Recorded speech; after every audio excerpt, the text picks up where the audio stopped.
माझा जो initial capital आहे ते मी घेऊन सुरू केला तो बिझनेस. ठीक आहे, तर 10 लाख आहेत माझ्याकडे आणि मी ते वापरले आणि प्रोप्रायटरी कंपनी केली.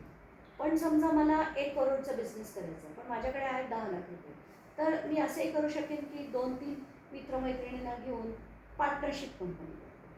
पण समजा मला 100 कोटीचा प्रोजेक्ट करायचा आहे, पण माझ्याकडे ते पैसे नाही, तर मी काय करते, थोड्या लोकांना घेऊन त्याचा अमुक भाग तयार करते, थोडा भाग बँकेकडनं घेते आणि थोडा भाग मी पब्लिककडनं घेते. तर ह्याला म्हणतात आपण पब्लिक इश्यू. पण आता त्याच्यात ती कंपनी साईज छोटी असली तर त्याला स्मॉल कॅप कंपनी म्हणतात, ती कंपनी थोडी मोठी असली तर त्याला मिड कॅप म्हणतात आणि एकदम मोठी असली तर त्याला लार्ज कॅप म्हणतात. तर आता स्मॉल कॅप कंपनी समजा मी चालू केली तर त्याच्यात आपण आता कसं करणार की तुम्ही किती घातले, यांनी किती घातले, यांनी किती घातले, तर प्रत्येकीची आपण शेअर व्हॅल्यू म्हणतो.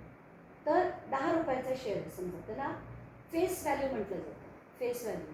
तर समजा 10 रुपयाचा शेअर आहे आणि ती कंपनी आता 100 कोटीची, तर तुम्ही किती शेअर्स करणार त्याचे 10 कोटी. 10 कोटी शेअर 10 रुपयाचे, मग त्याच्यात समजा यांनी 50,000 शेअर घेतले म्हणजे यांनी 5 लाख रुपये घेतले. असे लोकांनी काही काही प्रमोटर्सनी पैसे घातले. मग काही पैसे आपण बँकांकडनं घेतले, काही पैसे काही लोकांकडनं घेतले ज्यांना खूप रिस्क नको आहे, पण त्यांना समजा बँक इंटरेस्ट जर 8% असेल तर यांना समजा 9-9.5% दिलं तर ते आनंदाने पैसे ठेवतात, तर त्याला डिबेंचर्स म्हटलं जातं. अच्छा.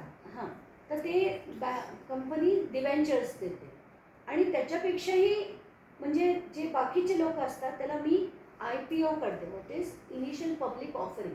म्हणजे मी पब्लिकला सांगते की तुम्ही याच्यात पैसे घाला. तर कोणी त्याच्यात 1000 रुपये घालतं, कोणी त्याच्यात 10,000 रुपये घालतं, कोणी 1 लाख घालतं. असं करत करत ते पैसे सगळे जमा होतात. आता जमा झाल्यावर समजा आपण तो बिझनेस चालू केला, त्याच्यात जे प्रॉफिट होतील त्या प्रॉफिटपैकी पहिलं बँकांचे दिले जातात, दुसरं डिबेंचर्सचे दिले जातात आणि तिसरं जे प्रॉफिट उरतं ते जेवढे शेअर होल्डर असतात त्यांच्यात ते डिवाइड होतं, लाभांश. हां, डिव्हिडंड. त्यांना ते तेवढं डिव्हिडंड म्हणून डिक्लेअर होतं. आता त्यांना काय प्रॉफिट असतो, त्यांना प्राईस अप्रिसिएशन होतं. म्हणजे आता समजा तो शेअर चांगलं करायला लागला, ती कंपनी चांगलं करायला लागली तर त्याच्या शेअरचा भाव पण वाढतो आणि डिव्हिडंड पण होतो, असं डबल इन्कम सुरू होतं. पण समजा ती कंपनी बुडाली तर तुम्हाला काहीही मिळत नाही, पण त्याचे ॲसेट विकून फक्त बँकेचे पैसे जातात किंवा डिबेंचरवाल्यांना जातात. लास्ट काही उरलं तर शेअर होल्डरला मिळतात, नाहीतर शेअर होल्डरचे बुडाले. तर झालं होतं काय की BSESमध्ये जो शेअर होता, जे गव्हर्नमेंटनी लिस्टिंग केलं होतं, ते गव्हर्नमेंटच्या लिस्टिंगमध्ये लोकांनी शेअर घेतले, पण ते शेअर तसाच्या तसा गेले कित्येक वर्ष स्ट्रेट लाईनमध्ये होता, त्याची प्राइसिंग वाढली नव्हती. तर हे जेव्हा स्टडी होतं तेव्हा रिलायन्स घेत गेलं हळूहळू, ज्याला आम्ही क्रीपिंग ॲक्विजिशन म्हणतो.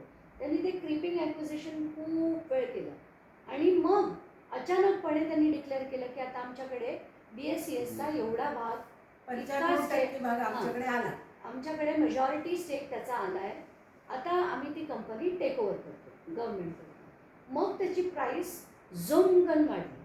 आता जी प्राईस त्याची वाढली त्याच्यात त्यांनी अख्खी कंपनी खरं तर खरेदी केली, अख्खीची अख्खी कंपनी खरेदी केली.